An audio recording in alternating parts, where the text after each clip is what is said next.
Sports Hour, your best when it comes to Nigerian Professional Premier League and top-class international sporting news.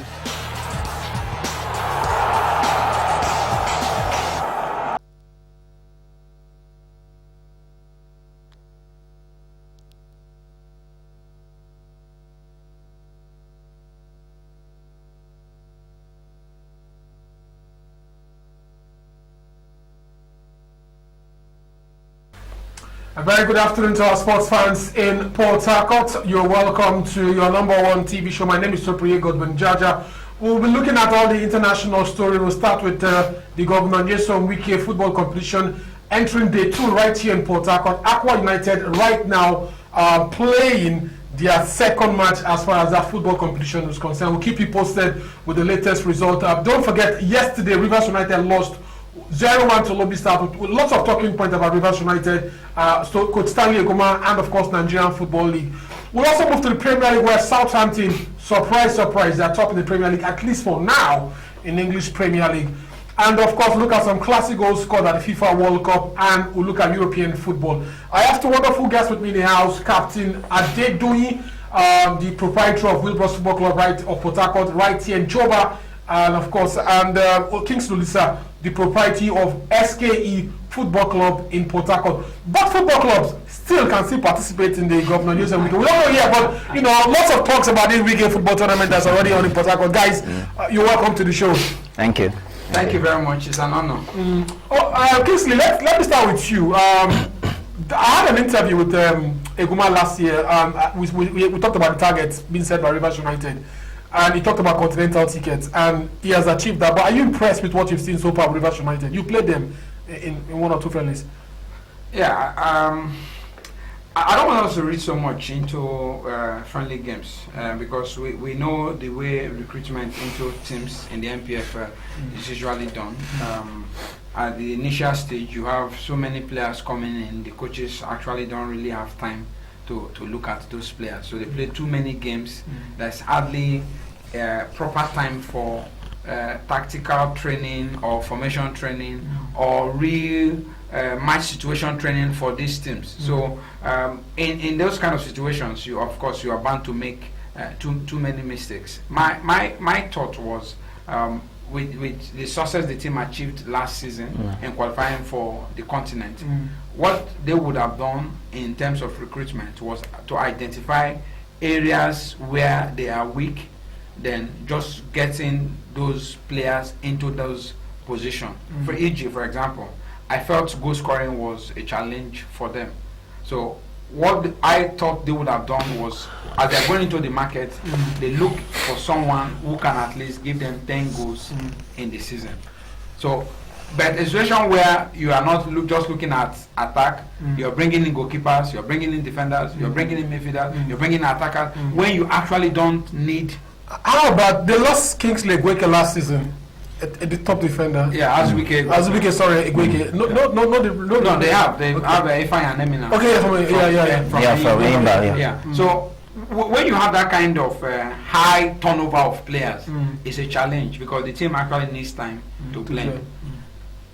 Now, this player is training this week. By next week, he's gone. A new player is coming in.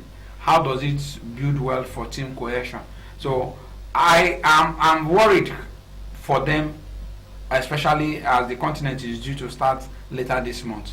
If the other teams they are going to play with are almost all settled, and if you even look at those organized teams, they usually don't get in too many players. It's usually 3-4 players. The core of the team is usually in place, so the coach just do a little bit of work, and the team is in shape. But we here, the breaking down, dismantling of a team, trying to build it back.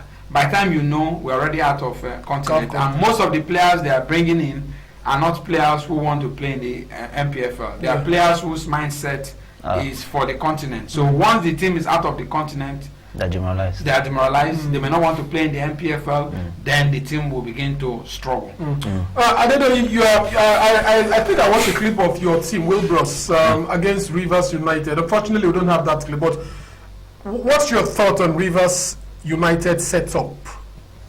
For the now, I think with what we've seen, I think it's a work in progress. I was listening to what the coach was saying yesterday, Stanley Guma.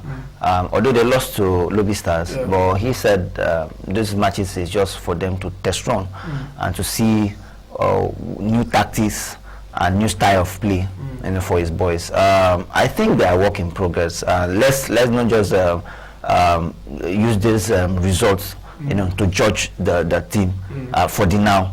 So we'll give them more time. This is just the first game in the Governor Wike's Cup.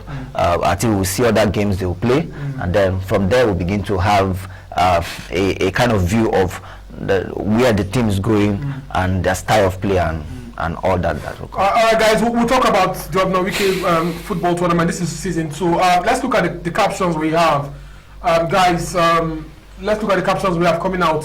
Any of the captions is fine. We have female football. We have lots of stories coming out. Look, I think let's start with the Lobi Stars match, which is happening our background, which was using as our backdrop here. We lost to Lobi Stars here. This is a Lobi Stars team that narrowly missed out of the continental ticket. You fancy that? I mean, Rivers United should have get something out of this. They didn't score. Yeah. The thing is, Lobi Stars is not an easy team. Yeah. They are not pushovers.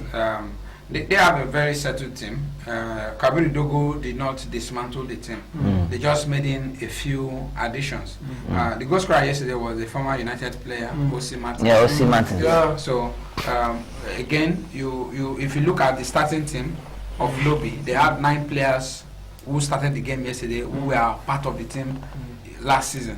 Now, if you look at the Rivers United team, I think you have about 6 players. Yeah. So who were 6 new players and 5 old players. So it tells you that this team is building, making progress. This team is just trying to chop and change. So when you have that kind of chop and change situation, of course, mistakes will come up. However, this is first match out of a possible 4 in the group. So they have 3 more games. I think they will play the team from Lagos. They will play Sanojo from Abakaliki. I think they have Aqua United. Of course, not going to be any easy game for them. So I hope that we don't put so much pressure on the team because of this. I think what we saw yesterday. I think Rivers United played much better. Rivers United actually played more better. It's just that they were really unlucky, to score goals. And if not for that O.C. Martins is a known face to them. And I think that's came early 23 minutes. It was the first half goal. You found you ask yourself. I mean, Rivers should have come out. At least get something out. As much as you want to score, you remember the people you are playing with are almost at the same level with you. Of course, those teams will defend better. They are not grassroots teams that will give you free chances.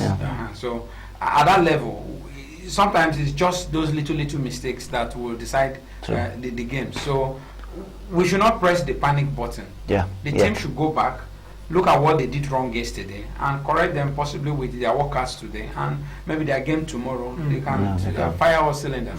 All right, let's look at the other captions coming out.